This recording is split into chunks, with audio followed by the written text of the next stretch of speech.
welcome to History on Blast, episode 22, Assassination Month, part 2. This week, we're putting Young Bosnia on blast, which is not a country, it's actually more of a youth political movement, and also the least organized assassins ever. But first, I have a few things I would like to do before we slide over to this month in history. I would like to express my heartfelt thank you to Emily for being the first person to donate to my coffee jar that you can find on my Twitter. Thank you so much.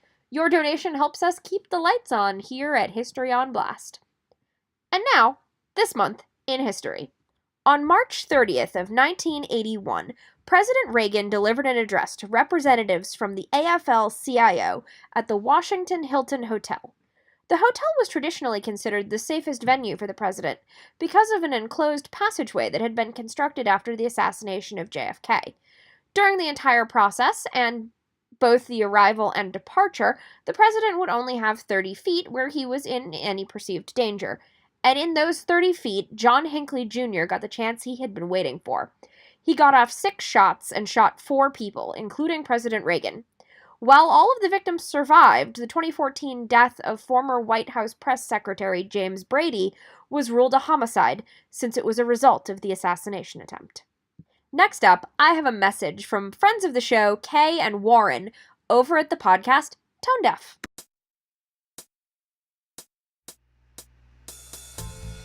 Hello, listeners. I'm Kay, a musical theater nerd. And I'm Warren. I'm musically challenged. We host a podcast every Wednesday called Tone Deaf, a theater nerd's guide for their musically challenged spouse.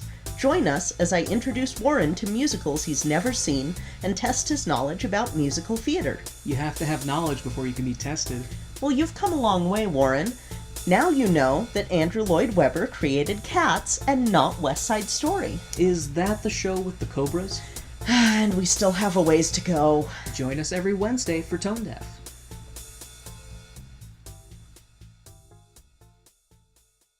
Alright, so now we need to talk about Bosnia and Herzegovina, which I think I'm pronouncing right.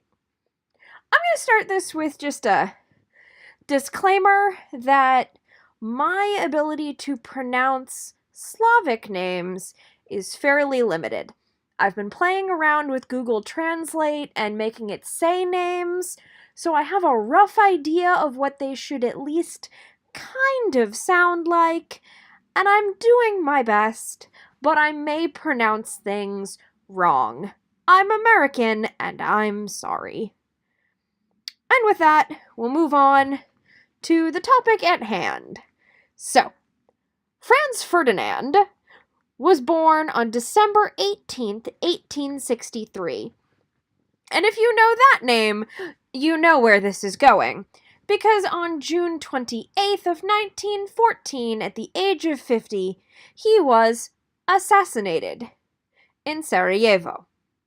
Now, let's talk about what leads up to this and how this was kind of the most embarrassingly bad assassination plot that had absolutely no right to work, other than the part where apparently bullets and the existential concept of guns just kind of had it out for this guy. So, everything starts in 1877 with the Russo-Turkish War. Now, what this ends up with is a treaty known as the Treaty of Berlin between the Ottoman Empire and Austria, and among other things, they agreed that they now have joint control over Bosnia and Herzegovina, which is uncomfortable and also apparently makes them called a condominium. Which, if you're in North America, like me, you're like, that's weird. That makes them a thing that's kind of like an apartment, but might be a house, but definitely has, like, a housing authority and fees that you have to pay? That's weird, but okay. Not sure why a country is doing that. But it turns out that in the rest of the world, a condominium means the joint control of a country or territory's affairs by other countries, which is a definition for condominium I had never heard before in my life. So, cool. So now we have the condominium of Bosnia and Herzegovina. And naturally, the populations who were living there before the Austrian Empire and the Ottoman Empire just kind of decided we own your asses, weren't happy about this. So we get a few rebel groups. The most dominant and actually most well-known came out of Serbia and was called the Black Hand. That's not actually their official real name. They're actually called Unification or Death, and it was a secret military society formed in 1901. And their raison d'etre was to assassinate the Serbian royal couple in 1903, which is completely unrelated to the assassination we're actually covering tonight, but it's Assassination Month, so you know what, assassinations all around. So, the other group that is relevant is called Young Bosnia, and basically they are youth political group, a student revolutionary movement, not unlike the ABC in Les Mis. It's a very similar concept. It's a bunch of students doing political activities and trying to form a revolution. It's really, really, really similar. They were big on anarchy, Russian revolutionary socialism, the writings of Dostoevsky and Nietzsche, and they had a particular fondness for the Battle of Kosovo. The Battle of Kosovo happened in 1389 on June 5th by the calendar then, which by the calendar that we use now and by the calendar we used in 1914 would have been June 28th. Remember that date? And at the time, Serbia was Moravian Serbia, and the Ottoman Empire invaded under the command of the Sultan, at which point a Serbian assassin killed the Sultan. And this is one of the hero tales, basically, for this group, and that's important to remember. So, now we have our assassins in place, and the Black Hand who's backing them. Kind of. That's complicated. The Black Hand was only sort of backing the Young Bosnia group. Which is to say that there was one guy who had a lot of power in the Black Hand, but was not actually in charge. They had sort of an executive council of leaders, and this one guy was like, hey, you should absolutely go assassinate Archduke Franz Ferdinand, because then there will be a war between Serbia and Austria, and Russia absolutely has our back. Because Russia is bros. And, the rest of the Black Hand went, I'm not sure that that's actually true, but go off, I guess. And by that I mean, oh my god, you idiot, recall your assassins. Maybe. Because he had sent his assassins, they'd spent some time training them, and they sent them off to go to Sarajevo to, commit this assassination. And they had 2 weeks in which to recall the assassins, where the assassins were just kind of chilling out in Sarajevo and not doing anything. And the recall never really happened. So it's a little bit unclear whether or not the Black Hand actually tried to recall the group of assassins, or whether they just said they did when, oh shit, this just caused the Great War. Oops. So, like I said, there was a group of assassins. There were 10 of them. And their end goal was to kill the Archduke Franz Ferdinand. So, let's talk about him for a minute. Archduke Franz Ferdinand was the eldest son of Archduke Karl Ludwig of Austria, and he was married to a woman by the name of Sophie Chotek, known as Sophie of Hohenberg. And Sophie, there were a lot of societal differences between the two of them, and they were, because he's a member of the Imperial House of Habsburg, there were a lot of obligations and obstacles in their path to marriage. They actually had kept their relationship a secret for quite a while, particularly because at the time, when they first met, Countess Sophie was a lady-in-waiting to the Archduchess Isabella. She was nowhere near the level of nobility, royalty, honestly, that would have been necessary to marry into the Imperial House of Habsburg. But he was in love. So, he refused to marry anybody else, and in 1899, the Emperor, Franz Joseph, agreed that Franz Ferdinand could marry Sophie.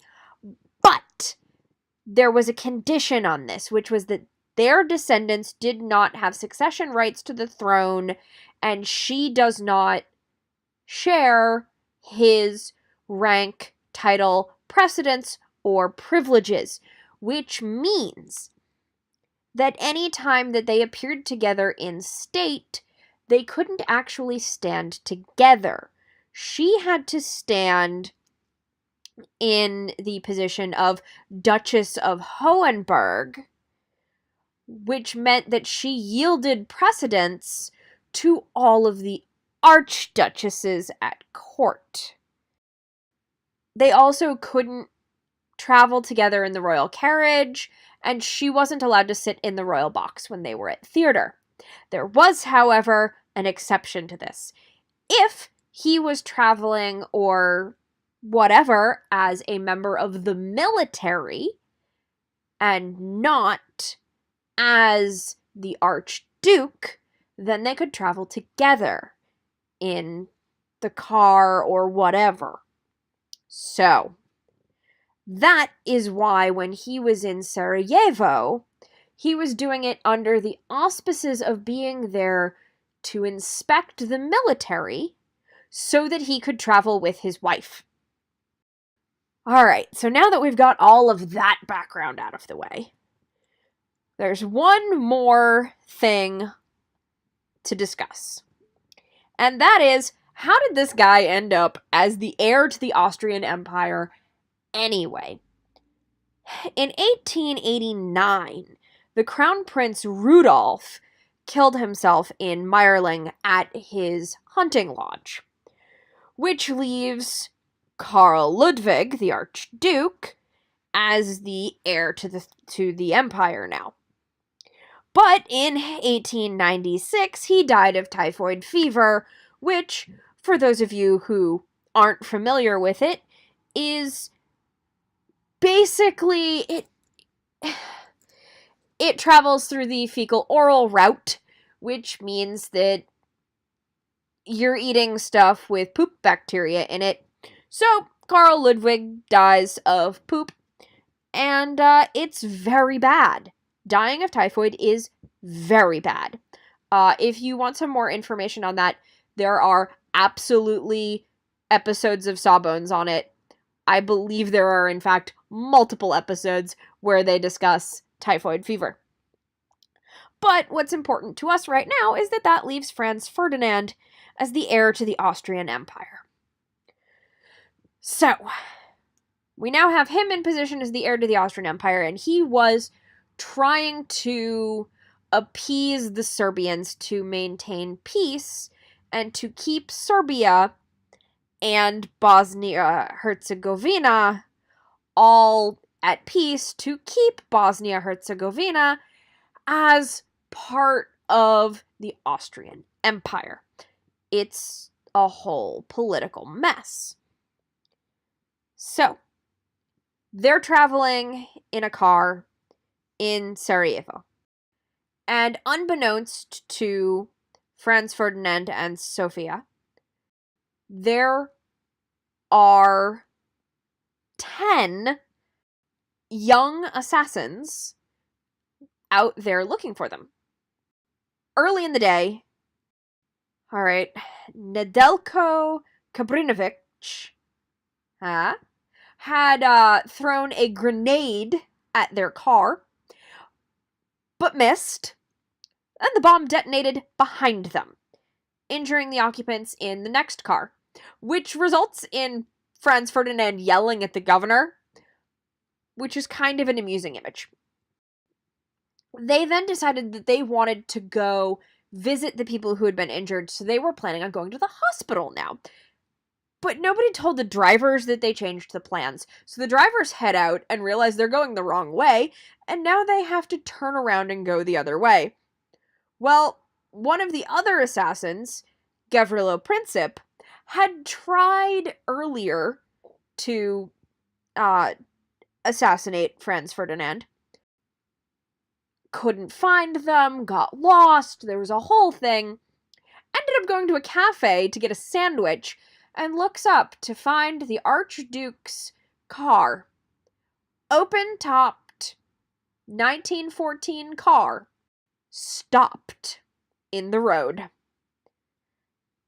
Realizes this is his chance, gets up, shoots both of them, and both Franz Ferdinand and Sophie die. Which results in, because of the mess that was secret alliances and treaties and aid negotiation in World War I. But this entire assassination plot is just a mess. None of it should have worked. The assassin literally had given up and just went, oh, there's the guy I'm supposed to kill. Guess I'm gonna put my sandwich down and shoot him now. And, like, the other assassins missed. Like, he literally, one guy threw a grenade and missed the entire car. What's even more wild is that before all of this, an entire year before the events in Sarajevo, in November of 1913, Archduke Franz Ferdinand was visiting King George V and Queen Mary in England and was staying at Windsor Castle. And they decided they were going to go game shooting at the Welbeck estate. When one of the gun loaders, because they had special servants just to load their guns for them, because this is what life was like in, the reign of George V. But this poor man who's loading the guns fell down, which naturally caused the gun he was carrying to discharge. And both barrels fired, shooting within a few feet of the Archduke and the Duke of Portland, very nearly killing Archduke Franz Ferdinand. Which means, really, just looking at the chain of positively ridiculous circumstances that it took to get here, I truly believe that there is no way that Archduke Franz Ferdinand wasn't going to die of getting shot, because somewhere out there was a bullet with that man's name on it. The bullets didn't really care which one it was, but one of them was gonna get him. So that's the assassination of Archduke Franz Ferdinand, which honestly is a tongue twister. Please try and say that 5 times fast. As always, if you have any feedback, you can find me on Twitter at HistoryOnBlast, or you can email me at historyonblast@gmail.com. If you like what you're hearing, leave a review on iTunes. A review is the best way to make sure that more listeners find the program, and it's the best way to make sure the program keeps coming. You should join the Facebook group if you're looking for more history. There's quite a few of us in there now talking about history, sharing some memes. It's a fun time. You should join us. Thank you to Defy the Mall for the use of their song Keeper of Histories for the intro and outro of our program. I would also like to once again thank Emily for her generous donation, and I'd like to remind you to check out the podcast Tone Deaf.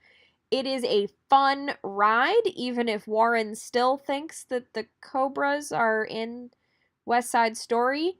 Warren, it's the Sharks and the Jets. And until next time, thank you for listening.